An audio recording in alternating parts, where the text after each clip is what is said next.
क्या 5 साल से छोटे बच्चे की कस्टडी भी पिता को मिल सकती है? आज हम इस टॉपिक पर चर्चा करेंगे।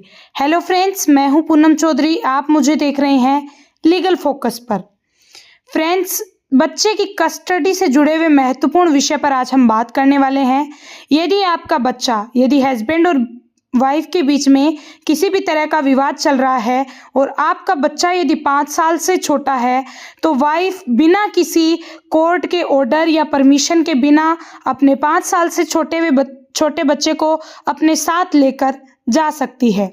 इसके अलावा 5 साल से छोटा बच्चा है और आपका डाइवोर्स हो रहा है, तो उस समय भी कोर्ट का ये लगभग रुझान महिला की तरफ ही होता है, यानी कि कोर्ट का झुकाव महिला की तरफ ही होता है। यानी कि 5 साल से छोटे बच्चे की कस्टडी महिला को ही दी जाती है, यानी कि मदर को 5 साल से छोटे बच्चे की कस्टडी मिलेगी, क्योंकि बच्चे की परवरिश के लिए 5 साल से छोटे बच्चे की परवरिश के लिए माँ का प्यार होना जरूरी है।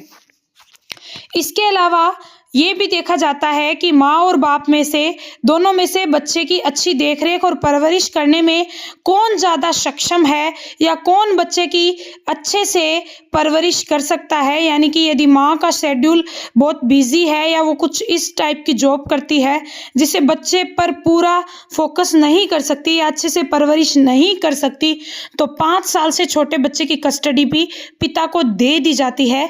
यानी कि मेनली अगर हम देखें तो चाइल्ड स्टडी में ये नहीं है कि एज क्राइटेरिया ही केवल मैटर नहीं करता है कि यदि 5 साल से कम होगा तो माँ को ही मिलेगी, ऐसा जरूरी नहीं होता है।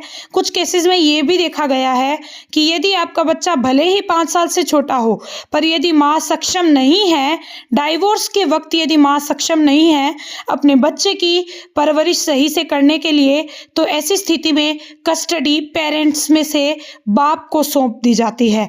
तो दोस्तों, इसलिए ये इम्पोर्टेंट है कि बच्चे के लिए कौन अच्छी परवरिश करने के लिए कैपेबल है, और इसमें बच्चे की सहमति को भी देखा जाता है। तो कस्टडी के लिए एज फैक्टर ही एक निर्धारक कारक नहीं है। इसके अलावा आपकी कैपेबिलिटी बच्चे को पालने के लिए तथा उसके लिए सभी तरह की आवश्यकताएं पूरा करना आना चाहिए, उसी को ही कस्टडी मिलती है। Thank you very much.